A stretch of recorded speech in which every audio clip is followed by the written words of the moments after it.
proper time. It will be good for that servant whom the master finds doing so when he returns.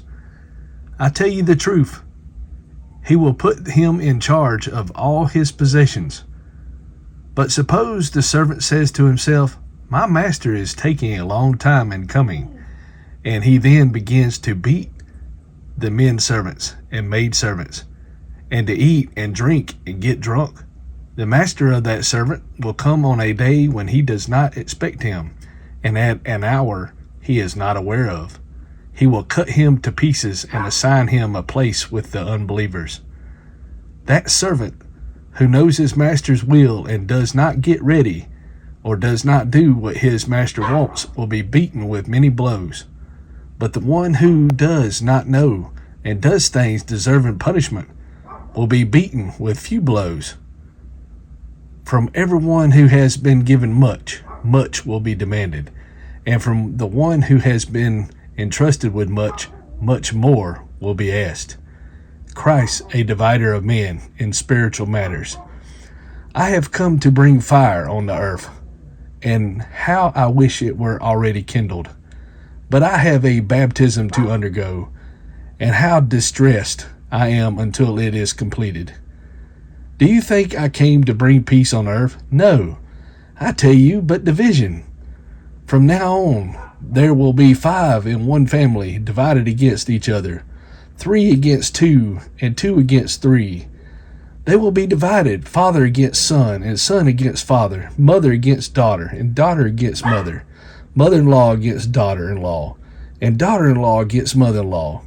He said to the crowd, when you see a cloud rising in the west, immediately you say, it's going to rain, and it does. And when the south wind blows, you say, it's going to be hot, and it is. Hypocrites, you know how to interpret the appearance of the earth and the sky.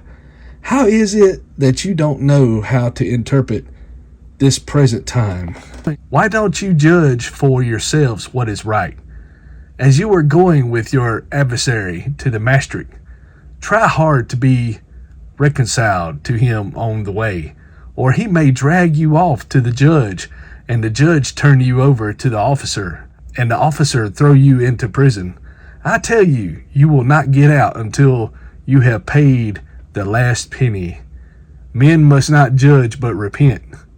Now there were some present at that time who told Jesus about the Galileans whose blood Pilate had mixed with their sacrifices.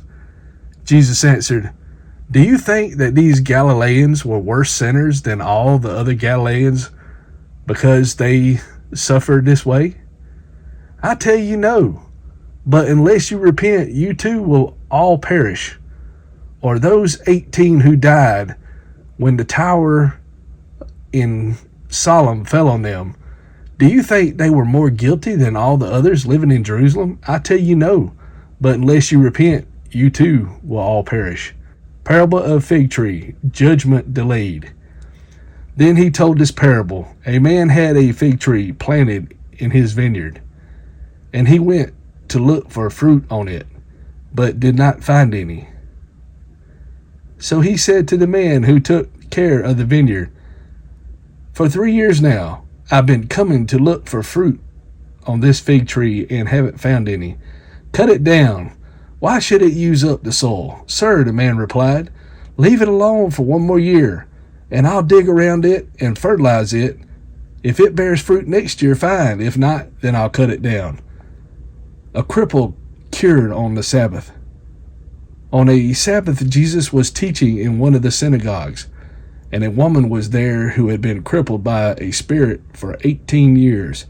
She was bent over and could not straighten up at all. When Jesus saw her, he called her forward and said to her, woman, you are set free from your infirmity. Then he put his hands on her. Greek, lepin.